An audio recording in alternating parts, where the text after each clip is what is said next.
Hey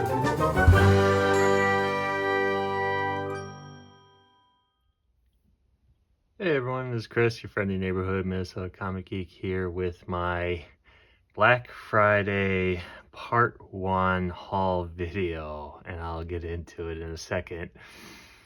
Before I get started though, I would ask that if you enjoy this type of comic book related content, please give the video a thumbs up, hit the notification bell, and subscribe to the channel so that you don't miss any future videos. And if you enjoy talking comics, then comment below.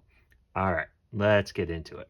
So, as many of you know or are aware of, virtually every comic shop in the United States, if not the world, have Black Friday sales. What those sales are can range from anything from, certain discounts to store-wide discounts to various promotions, whatnot, who knows.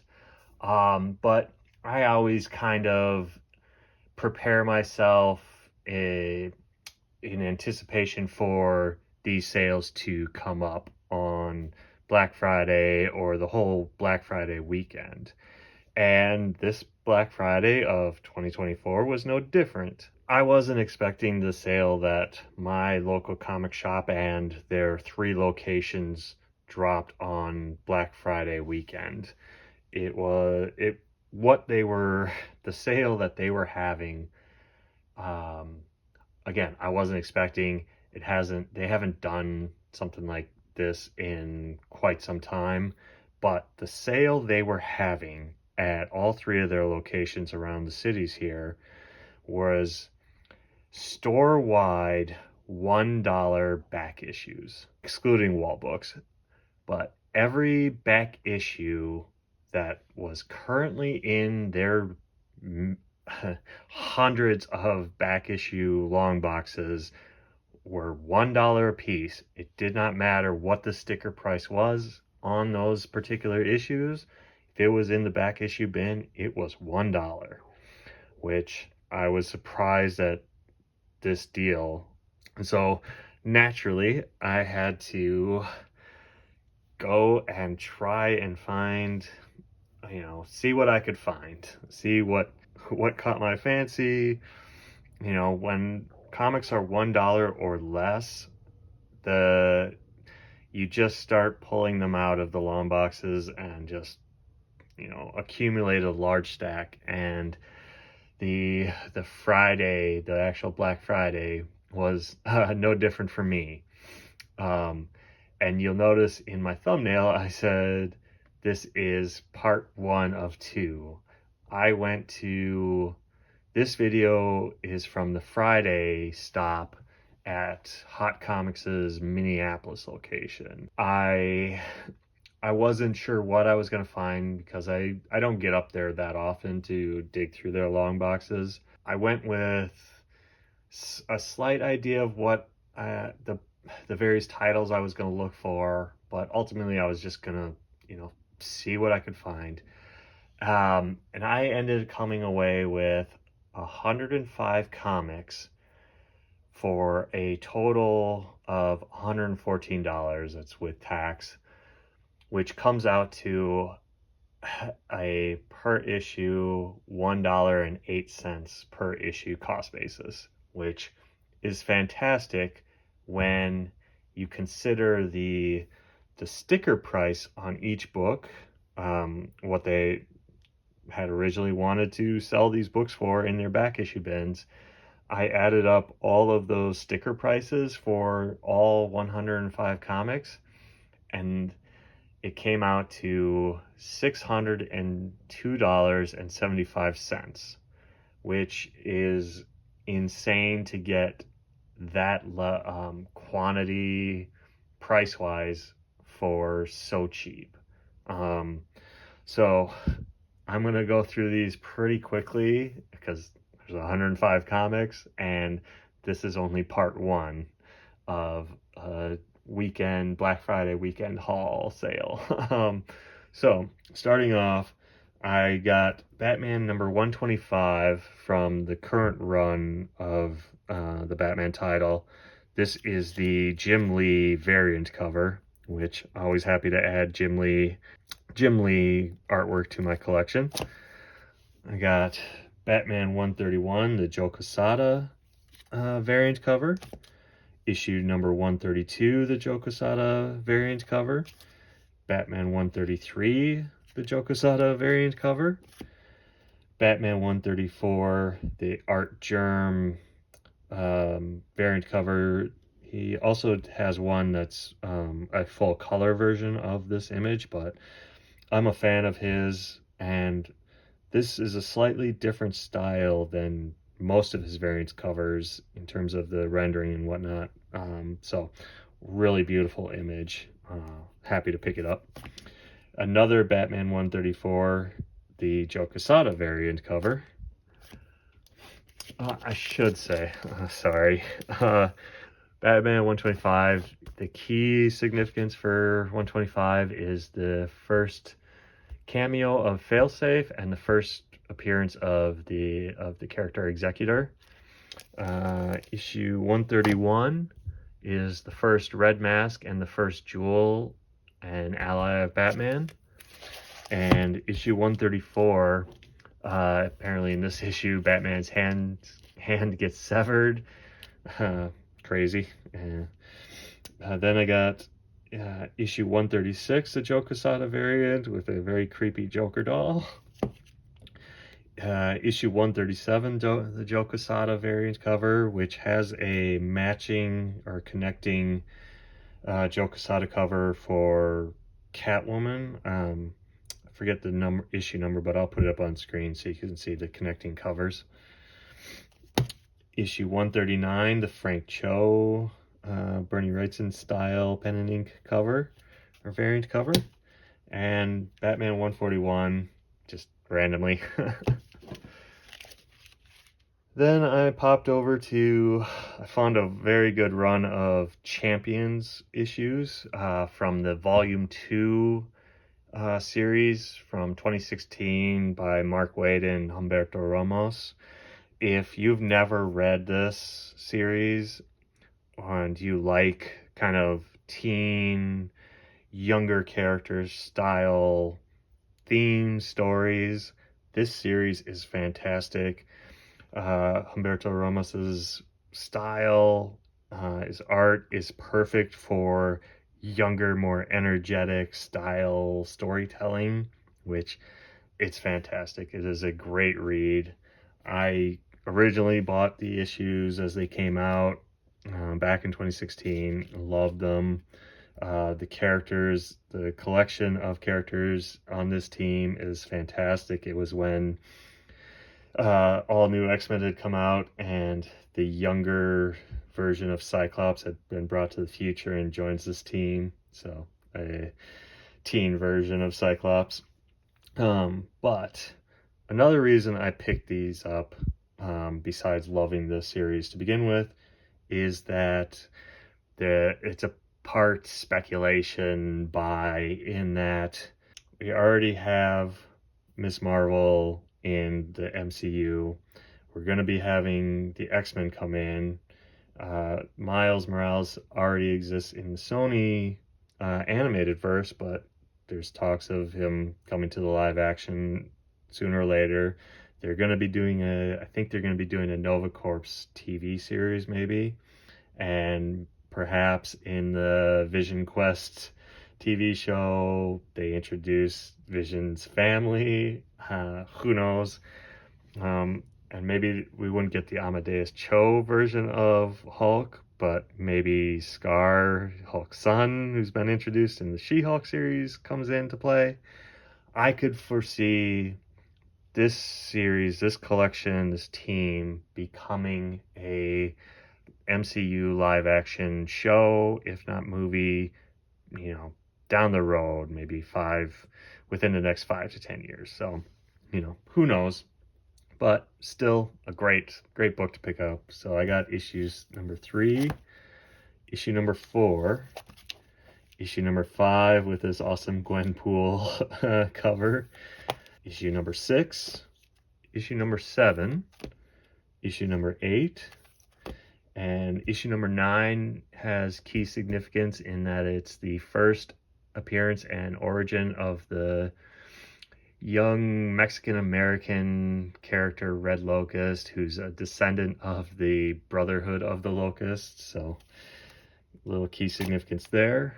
Issue number 10, issue number 11, 12, 13, this variant headshot cover, issue number 14, issue number 15, and I got 2 copies of issue number 16, which has key significance in that the characters of Ironheart, Falcon, the Joaquin Torres version, Red Locust, and Patriot joined the Champions team. So cool to get 2 copies of that. Issue number 17, issue number 18, issue number 21, which has its key significance, is the first appearance of the Amka Aliak. Sorry for butchering that. It's her first appearance as Snowbird from Alpha Flight. And she has apparently a cameo in issue 19. And then the final issue of, I think it, maybe it's not the final issue, but issue 24 also has some key significance in that it is, according to Key Collector, it is a controversial issue examining gun violence in schools, which, yeah.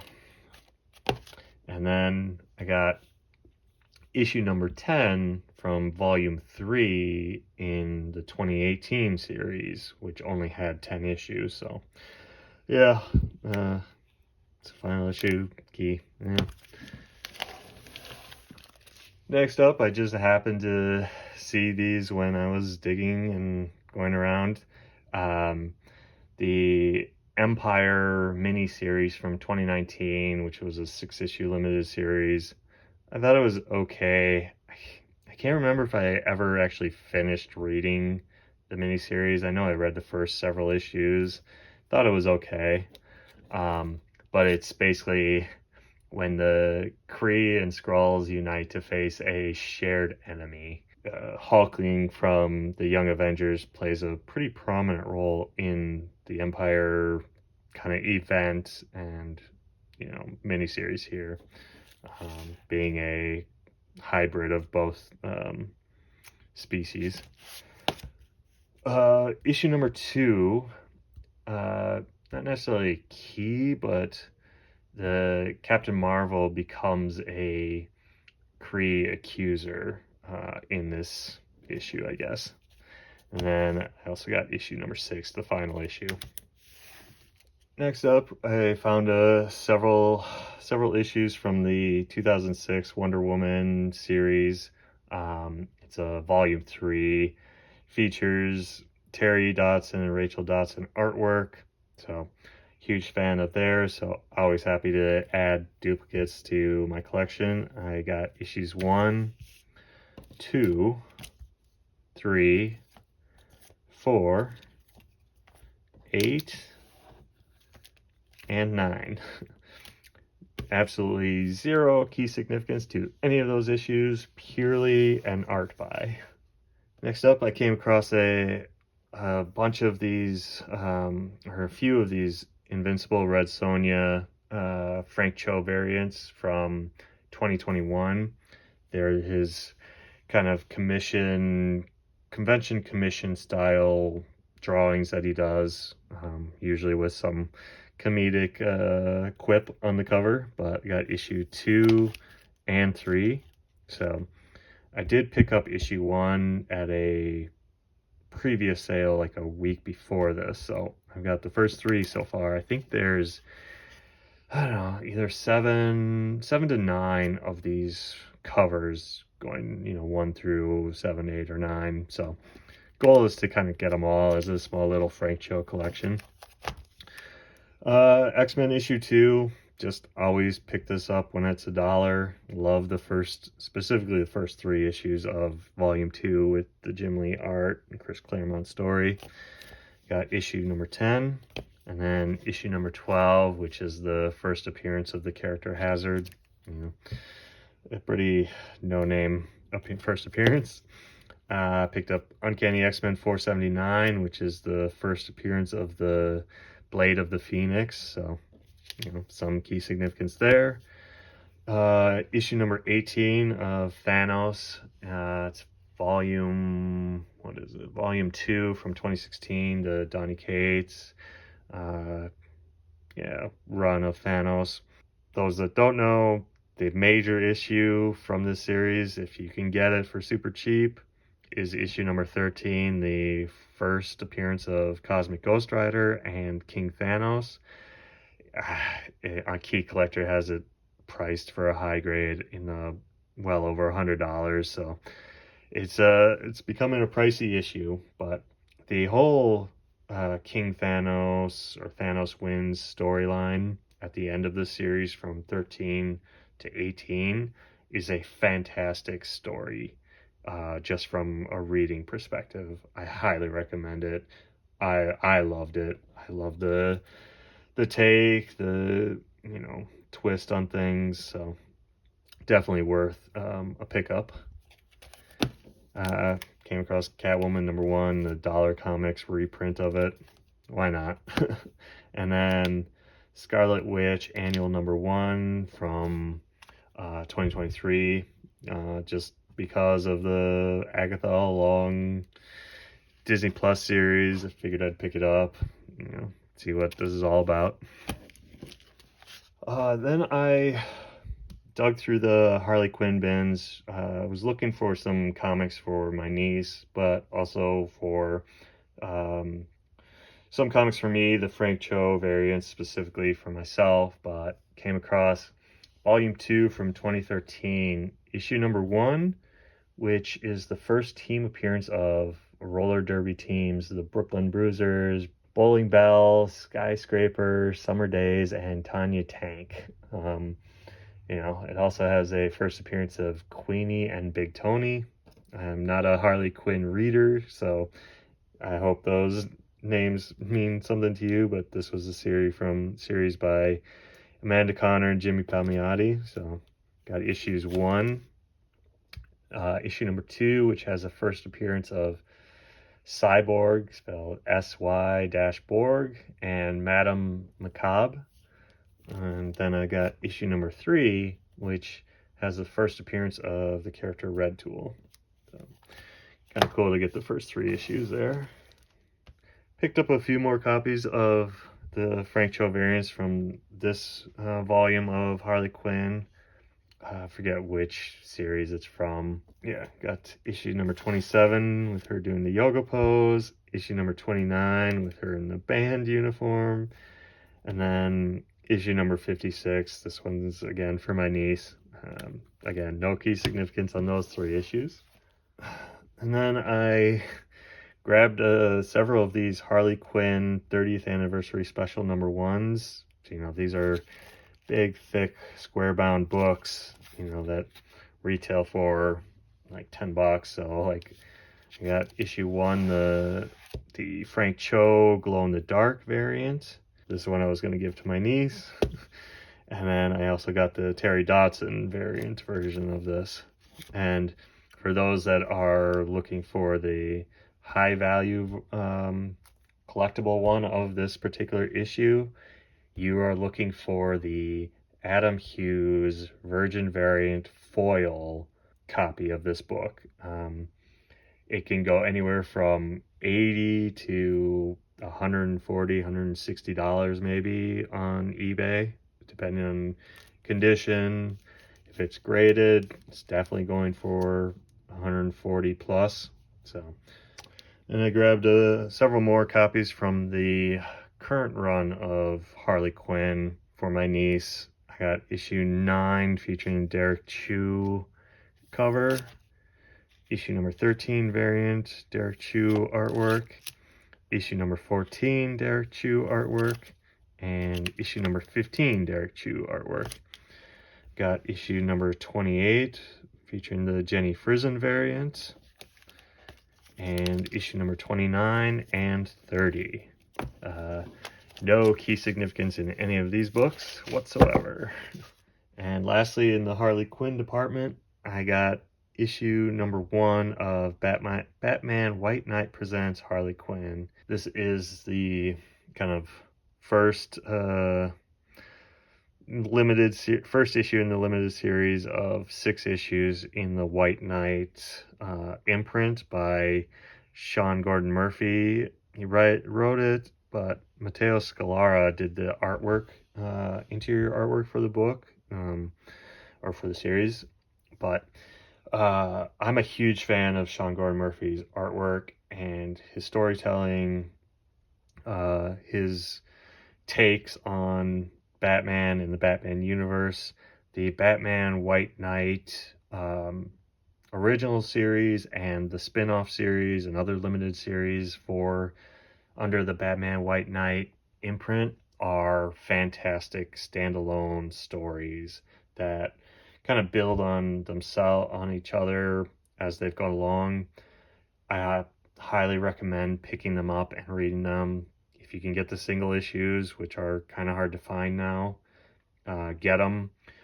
Otherwise, I would get a trade paperback of each of the series and read them. They are great stories and great interpretations on Batman lore. So, yep. It would not be a gigantic comic haul without a large section of Adam Hughes comics that I was able to grab. So we're going to start off with Vampirella Dracula Unholy, a Love Story. I got a copy of the main issue 1 variant, issue number 3, and issue number 5. I previously had these 2 issues, which I love this cover. This one's funny, and I needed this one, so I was really happy to get copies of all 3. And then Vampirella number 1 from the 2019 series that ran like 25 issues. This is a 1 in 10 variant. It's an homage to this cover that he did like back in the early 2000s, I think, for a Vampirella volume. He has a signature homaging himself, so yeah, really happy to add these to my Adam Hughes collection. Next up, the next 2 stacks, I was shocked that they even had these in their back issue bin, because I almost never run across back issues of Adam Hughes's run on Catwoman. They're just, people just buy them up whenever they can, especially if they're in good condition. But this is from the volume 3 run from 2001. I got issue number 54, 2 copies of issue 57, issue 59, issue number 61, issue number 71, and a copy of issue number 73. So again, like, I saw all these in the back issue bin, and I just like, yep, just grab them all, like, just for $1 a piece. Absolutely no-brainer pickups. And next up, surprisingly, they had a stack of Adam Hughes Wonder Woman issues in their back issue bins, and again, I saw them, I just started grabbing all of them that they had. So they had issue 143, which is the first appearance and cover appearance of the character Devastation. Issue number 144, which is the debut of the Wonder Woman Golden Eagle armor costume, or just armor, in DC continuity. For those that don't know, you saw the armor in Wonder Woman 84, the movie, but it originally debuted in the miniseries Kingdom Come from the late 90s by Alex Ross. And if you ever get a chance to read Adam Hughes's cover run book, he talks about his jealousy and anger that Alex Ross designed basically the best Wonder Woman outfit, costume, armor ever in this Golden Eagle armor. He's yeah, he's like, he was so jealous about like that Alex Ross did it and like designed it so well and how awesome it is. So really, really cool.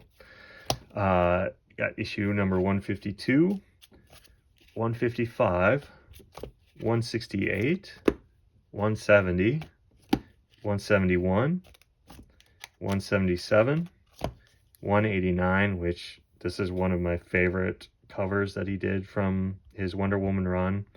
I just love the negative space aspect of it. And a copy of issue 195.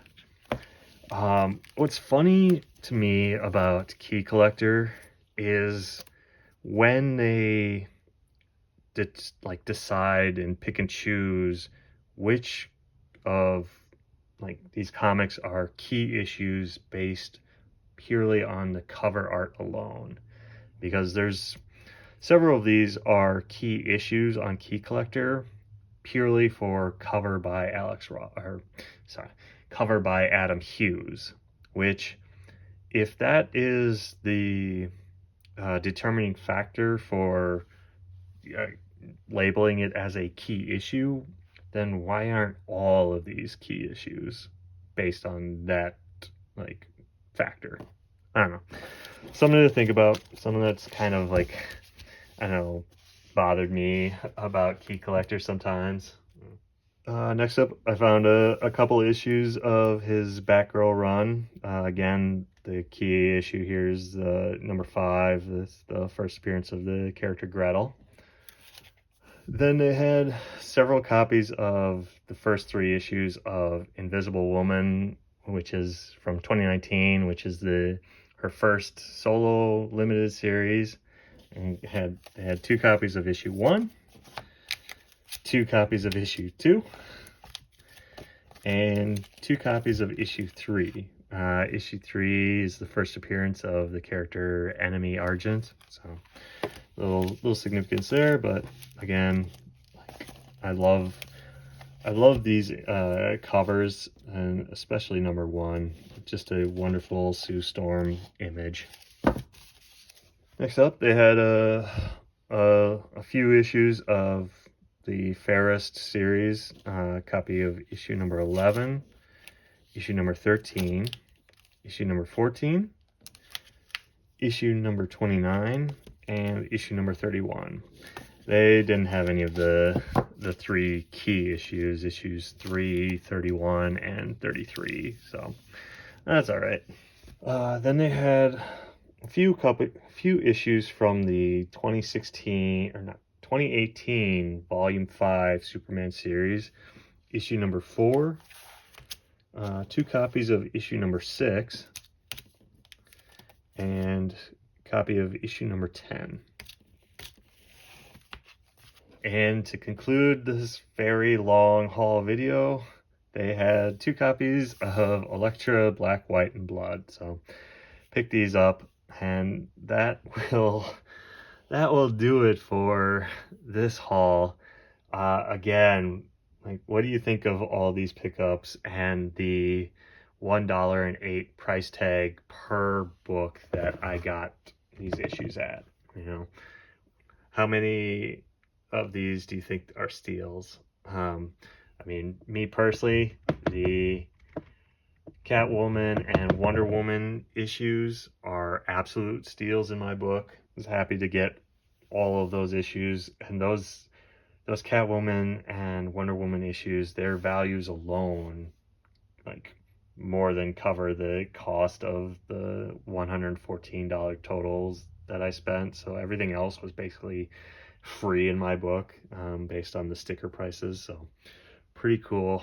Pretty happy with all these pickups. And again, this is only part 1. I have a part 2 video from I stopped at the Richfield location on Sunday and picked up another big stack of books. So I will go into that in the next video. So with that, I will end this video. Thanks for watching, and again, if you enjoyed this type of comic book related content, please give the video a thumbs up, hit the notification bell, and subscribe to the channel. Till next time, comment below and let's talk comics. Bye.